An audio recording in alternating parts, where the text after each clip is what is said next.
came from England. I got here on time. Hungry? So, all the way down here to Margaret River. Awesome.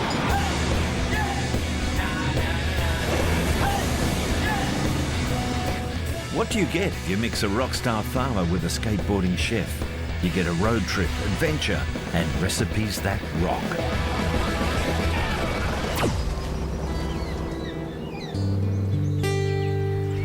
We're having a bit of a party. So we're checking out the best of the best.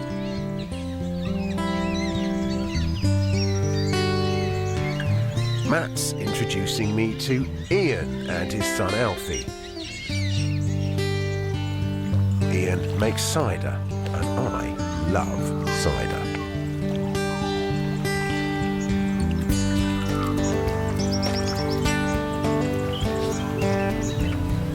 So this is a pretty idyllic spot. Am I right in thinking I'm looking at a billabong?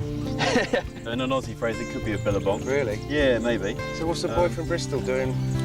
Oh, a billabong? got dragged out here by my wife, who's Australian. She said it never rained, and there was loads of opportunity, and you know we ended up getting this place in a billabong and fishing all day and making cider. So it's a hard life. So the name custard, obviously, is that from a childhood custard apple sort of thing? Or? Yeah, it really could have came from custard, from apple pie, and using whole apples in food. And we just like people to think about where things come from.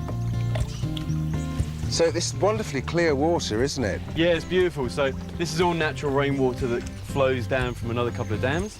We irrigate the orchard from this as well. Our brewery's actually chemical-free, and all of the wastewater gets filtered through charcoal and sand back down into the dam. Matt, come on, Matt! I've caught a dinosaur. Quick! Oh, look at that! What a beauty! Silver perch. Oh, Alex, good work. Oh, can you give me a kiss, mate, or? Is that traditional? Is it? Come on, just do it. I've kissed worse. So, as well as being a beautiful thing and full of tasty fish, this is kind of the heart and soul of the farm. Absolutely. Really. The water. This is the life force. This is it, and it can affect the crop massively. What varieties are you growing here? Is it all one variety? No, so we've got pinks, Fujis, some Granny Smiths. I got one. He's got one. He's got one. Awesome. Look at that. Hey. Oh, that's a good size, isn't it? That's lunch for you and me right there, I reckon. Come on. Amazing looking things, aren't they? You give me a kiss. Oh. Yeah. They're pretty underrated fish, the silver perch, aren't they? Are they good to eat? Awesome to eat. Really? How'd you do them? We just put them in the oven. It's quite a nice, delicate flesh as well, isn't it? Yeah, It's absolutely beautiful. And that one, I reckon, is definitely lunch on it. Quick stop at the farmer's market, and then we're really cooking. Can I get a couple of things of garlic as well? Came out of the garden yesterday. It smells amazing, this garlic. Yeah, that's Look at that. It hasn't had time to dry yet. It's still got the green tops and everything on it. It's got sugars in it. It's really sweet. Yeah, it's all organic. Don't touch any chemicals. Can't be bothered with stuff like that. Yeah, mate. So how are you going? Very well. Yeah, you know this man. Yeah. Thanks a lot. Great. Nice. So the rice dish we're going to do, it's kind of like a paella, but it's just, I like to call it a Spanish wet rice, without all the fluff of having a pan and making crust and all that sort of trendy stuff. We're just going to make a nice rice dish, Spanish inspired, we'll say. So that is yabbies. So these have just been cut in half, and now we're pulling out the nasty bits. Yeah, then I'm going to split them this way, and I'm just going to sort of break the claws a bit. So we don't need to serve any core crackers, you can just break it open now, nice and easy.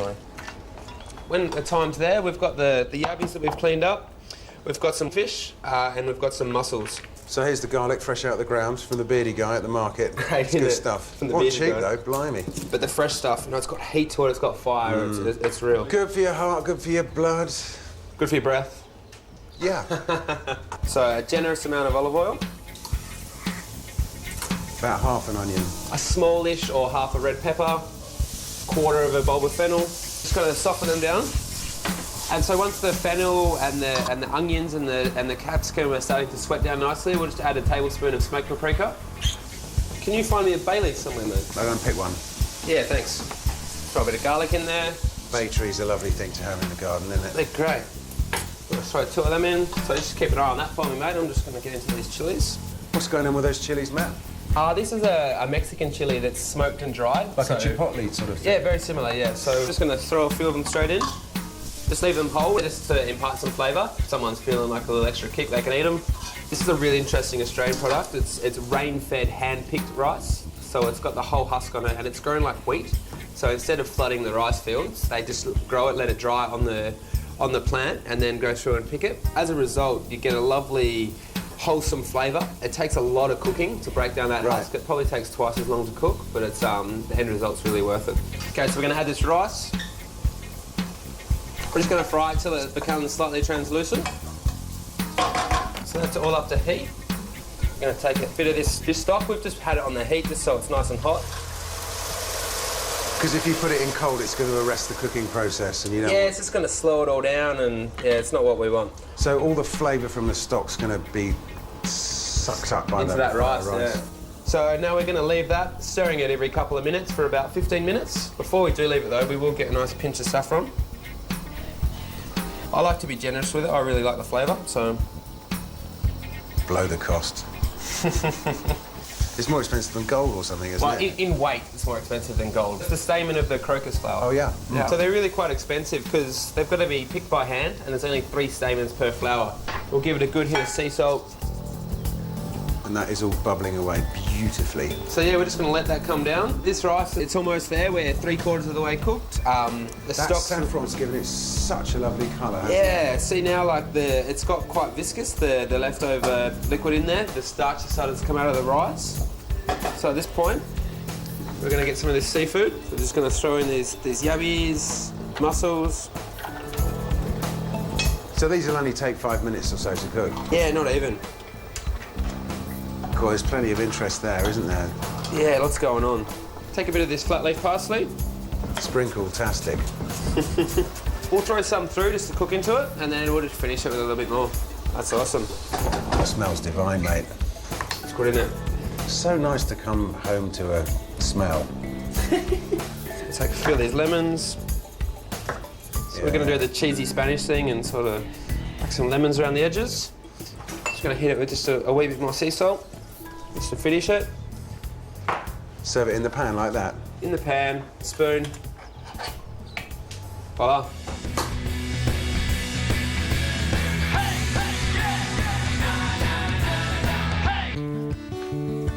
Look at that, kumquats. Wow, and they're absolutely à point. That is ready to go. Try it. Mmm. Oh, so sweet and savoury at the same time. A little bit of bitterness from the skin, oiliness as well. That's amazing. I didn't think I like kumquats. Scrumptious.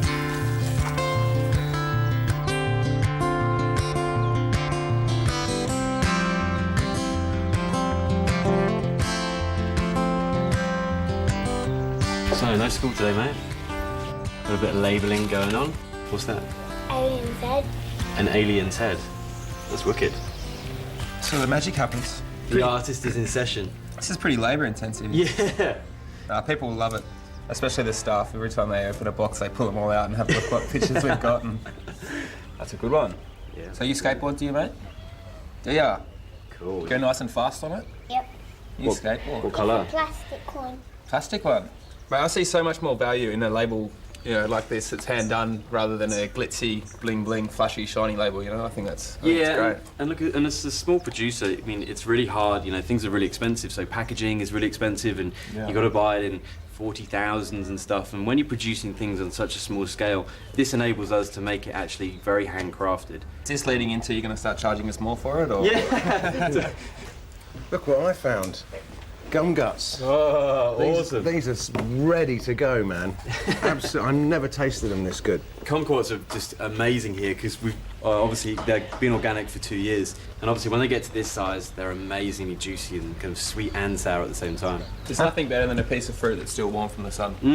Can't beat it. Did your dad pan you properly?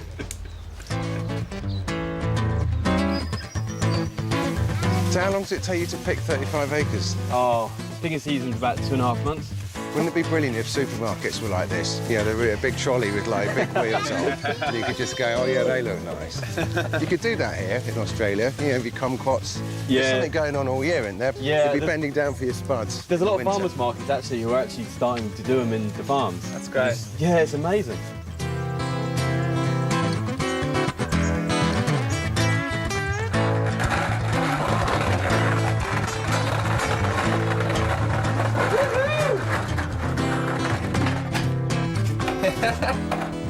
You're pretty good, eh, mate? Look at that, mate. Cold drink of cider is my second favourite thing in the world. Oh, we won't ask what your first is. Hot cider. Hot cider. Do you ever have it hot? Yeah, all the time. Put a bit of apple port So brandy good. in it. It's absolutely brilliant. Yeah, right. This is our scrumby, so you notice we put it in flagons. It should have a residual yeast element at the bottom, so that's all the cloudy particles just settle down. And you can always drink plenty of it, mate. Great. So when did you make this? Oh, this was actually bottled last week. Really? No, just last week? Yeah, super fresh. Oh, so happily. I love it. Cheers, boys. Cheers. Thanks for having us. Ah, you're welcome. Cheers.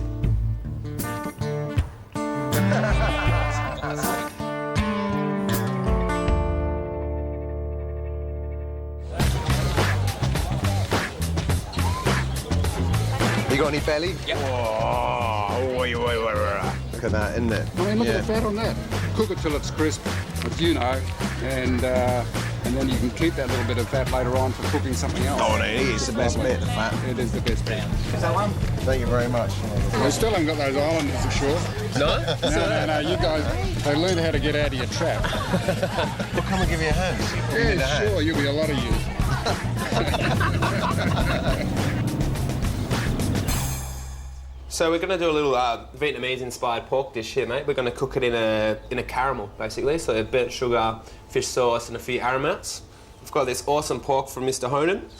Look at that. See the lovely marbling through there. Sort of nice dark flesh, good balance of fat to meat. You know. Often, Yeah, you can tell they've had a really good diet, those pigs. So to get this rolling, mate, we're going to take a couple of cups of sugar. We're just going to let that melt down and start to burn. So what sort of heat have you got that on? We've got it nice and hot. We've got some spring onions. Got these awesome shallots that were just pulled out of the ground yesterday. I'm really enjoying your chopping board. Yeah, so how do you keep this conditioned? Do you oil it occasionally? Yeah, just some vegetable oil every sort of, maybe once a month, just onto a cloth, rub it into it. It does have sort of antiseptic qualities, apparently, would. And it's just really nice to work on as well. So we've got to slice up some ginger here as well. Take a couple of cloves of garlic. So mate, this sugar's started to Look at that, there's chemistry happening there. started to melt, started to caramelise. We don't want this to be too sweet, so the darker we take the sugar, the more bitter it'll get. Take the sweetness out. Oh, that smells like toffee apples. That's what it is, Yeah. I suppose. It's so enticing. You got to be careful with that, right? That's really It's hot. really hot, yeah. If you get that on you, you're definitely going to get a gnarly blister. And the worst bit is you've got to peel it off. Lick it off. You'll see some little puffs of smoke sort of kicking out of it a little bit around the edges. That's when it's starting to really caramelise and get sort of the bitter edge, which we're after. Oh, that lovely blip noise it made. That's proper Willy Wonka stuff. Okay, Alex, so can you Yep. you throw those spring onions in for me? and Spring those onions chilies? in. They've just been chopped. Yeah, just slice straight in. Oh man, I'm doing this at home. It's brilliant. Get the chilli in as well, mate. So simple. So now that's all frying in that sugar, so it's becoming lovely and aromatic. So we've got fish sauce. This is the salt factor. Smells like a Chinese supermarket. I'm just going to add water into there, mate. And now we've got a lovely braising caramel. So this is great. You can throw some chicken wings into that. You could do some pork neck instead of belly. You could do some feet. Little dippy. Intensely savoury. Yeah. And sweet. It's amazing how sugar can be the base of a savoury meal like this. We're going to take our pork straight in. I just want to get a nice coating over it. And what we're going to do is we're going to put this whole pan into the oven. This sauce is going to reduce down and become really sticky. So it's going to take probably an hour and a half. As it's cooking, every so often, we're just going to lap that sauce back over the top so it just gets really a nice glisten to it and then glaze the pork. So really, there's no expensive ingredients in this dish at all. No. Just a pile of sugar, a few aromats. We're going to throw the whole thing straight in the oven. And you left the skin on. Yeah, yep, left the skin on there. All right, mate, that's going to take about an hour and a half, 2 hours at about sort of 150 degrees. So let's kick on with something else while that's doing its thing and we'll check it out shortly. Nice.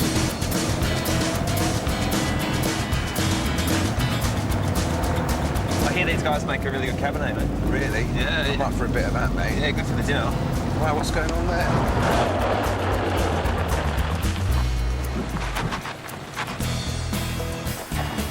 G'day, guys. How you going? Good. What's going on here? Oh, well, you know, just got the wine work all out of the way and now it's just time to come and get some honey. You know what they say about bees? The more intelligent you are, the more interesting you find bees. Okay, well... I find honey quite interesting. Yeah, I find it quite interesting too, but we've run out of honey up in the house, so it's time to get some more. Cool. Can we have a look? Yeah, sure. Just be careful, guys. You've got to stay calm around the bees. Sure, sure, sure. We don't need those suits on, do we? No, it's perfectly fine. There's different kinds of hives, aren't there? Different kinds of bees, different kinds of honey. Our honey's just a little bit different. Obviously, we get honey from the married trees and sometimes from the vines. I'm just getting slightly covered in bees. Yeah, Is it true that if one stings you, then they all start stinging you? Absolutely. Really? Run for your life. No, seriously. We might just move away just a little bit.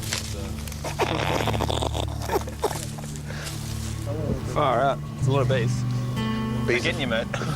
Bees are friendly. It's like miraculous stuff, honey. They found honey in the pyramids. Yeah. And they found cheese in the pyramids as well. That didn't taste so good, but the honey was still totally palatable. It lasts forever. It doesn't have a shelf life. Wow. You want to feel how heavy it is? Yeah. Oh, wow. That's Yeah. a couple of kilos. That's right. About 2.5, I'd say. Is it all right to just have a little chew? Oh, look at it. Look bursting at out. that. Oh, that is so sexy. Unbelievable. Got loads. God, that weighs a ton.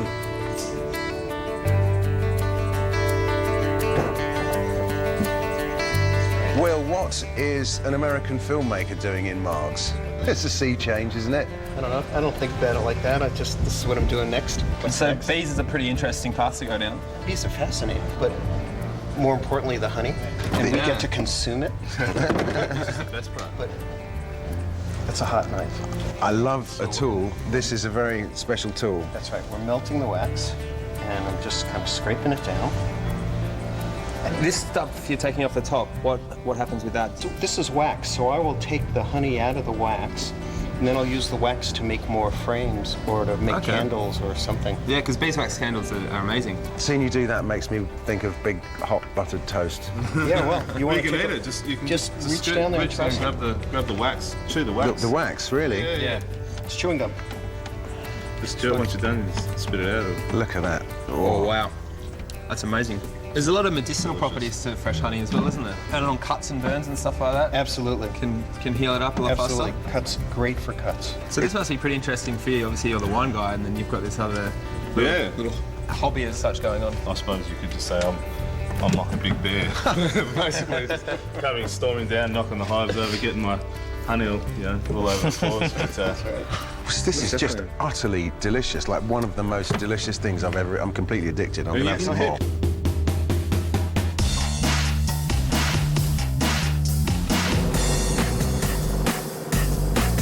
Mate, by the smell of the kitchen at the moment, I reckon that pork's good to go.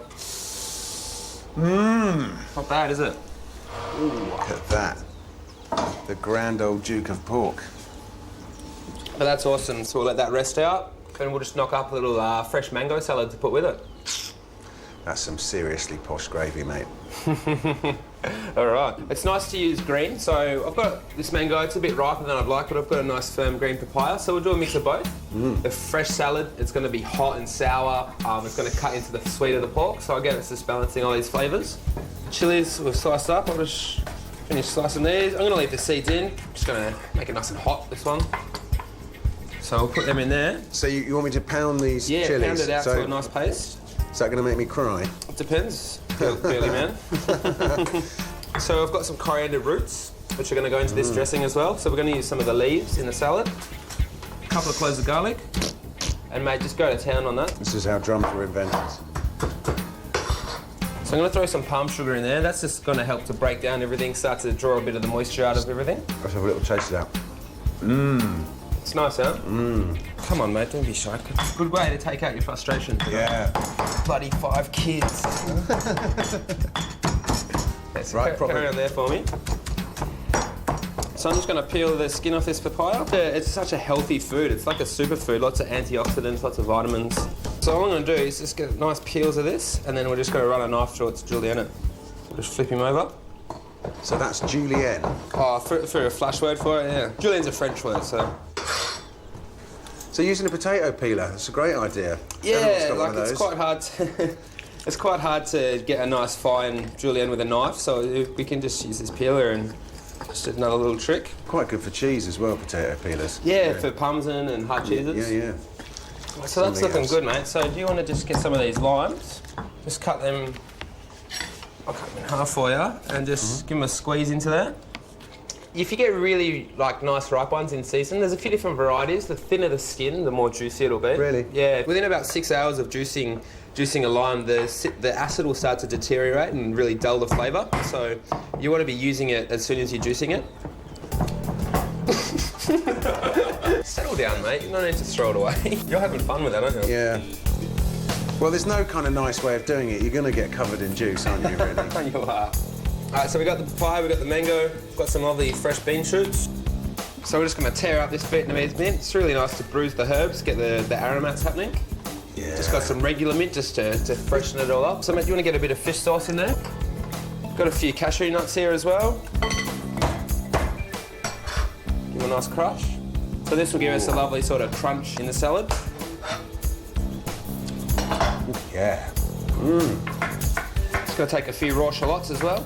What's the difference between shallots and onions? Well, yeah, an onion's got a much higher water content, so it's grown a lot longer, so the flavour's diluted quite a lot. So you're getting a more intense flavour from a shallot. Real punch. Yeah. Just dump that all straight on there. All over it? Yeah, just oh, get it those on nuts there. look amazing, mate. Whoa, look at that. And I'm going to get you to mix this one up for me, mate. So got it. Just get your hands in there, just give it a nice massage together. Okay. And I'm going to serve the pork. There's a real Asian feel to this dish, mate. Yeah, so the pork's very Vietnamese. The salad's sort of Vietnamese-esque, sort of more tight. Chow. Apocalypse chow. It's similar to a som tam, which is the green papaya salad you eat on the streets in Thailand. Take this pork. I'm just going to put the whole piece in there. Just going to lap it over there. So rich, that sauce. Caramelised, sugary heaven. I'm not even going to be fussed to carve this up. We're just going to serve it. A nice knife on the side. You want to serve that salad for me, mate? Oh, look at that. Oh, that smells so fresh. Zingy. And the pork's really sticky and sweet, so we've got a lovely balance of flavours going on here. Now that's what I call lunch. Great.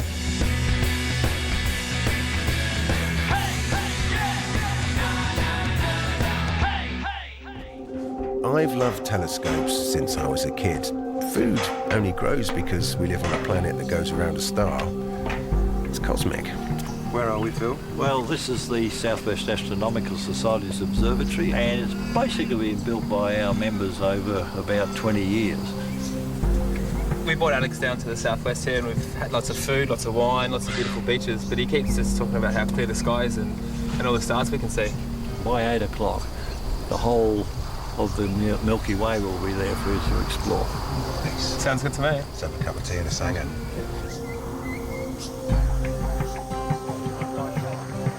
Okay, sir. You got it? You got it? Oh, nice. Have a look at that, Matt. It's Far out. It kind of looks like a big wheel of cheese. Is that true, or? No. I mean, you can see an incredible amount with a telescope like this, can't you? That's true. The Canopus, the large star we see up here. Very bright tonight. That star there, all the satellites that go into space, they use that as its guide star. Okay, because as soon as you leave the Earth behind, north kind of becomes a bit redundant, that's really, right. doesn't it? And the further they go out, our sun gets smaller and smaller. And Saturn's your favourite?